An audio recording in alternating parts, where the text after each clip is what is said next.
Marines control Kuwait City. In one of the war's more memorable photo ops, it is the Egyptians who liberate the city. But it is the Marines who lead the way. Kuwait is liberated. Iraq's army is defeated. Our military objectives are met. Tonight, the Kuwaiti flag once again flies above the capital of a free and sovereign nation, and the American flag flies above our embassy. And soon, we will open wide our arms to welcome back home to America our magnificent fighting forces. The USS Mercy hospital ship. American prisoners of war embrace freedom. They are on their way home. Of the thousands of sorties flown by Harrier pilots, a total of 5 planes were lost. 2 pilots were killed, 1 was rescued by Marines, and 2 were captured. It is not until the prisoners are released that the Marine Corps learns that Captain Craig Berryman is alive.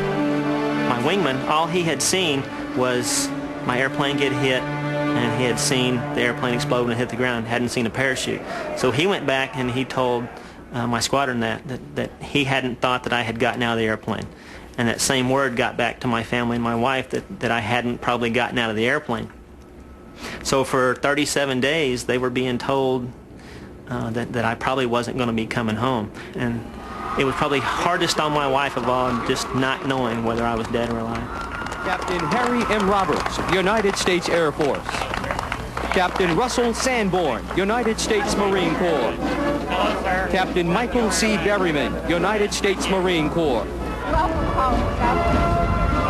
When the word came down that, hey, Raz is alive, he's a POW, and he's been held. And we knew he probably didn't get the greatest treatment, but he was alive, and we were getting him back, and that was a wonderful moment. Despite their harrowing experience, even downed Harrier pilots swear by their plane. Loyalists say the plane is unique, ahead of its time, and plagued by an undeserved reputation. To others, it's a widowmaker, a difficult, even dangerous airplane to fly. Don't tell that to the Marines. Ground commanders of the Marine Corps during the Gulf War praised the Harrier. Throughout the war, Harrier pilots flew the close air support mission.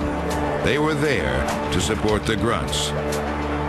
They are, after all, Marines. Marine pilots are famed for having very, very big egos. And they'll get into a bar discussion with grunts, and they'll talk about how the grunts are 4-mile-an-hour men and how they're not smart enough to come in out of the rain. And all this kind of easy banter goes back and forth. But when it comes down to doing an operation, the guys on the ground depend on the guys in the air. The guys in the air depend on the guys on the ground. And there's this mystical identification between the two. Marine pilots wear helmet covers that are camouflage. Now, they wear helmet covers so their helmets don't scratch the canopy, but why do they wear camouflage? It's a badge of pride and identification with the guys on the ground.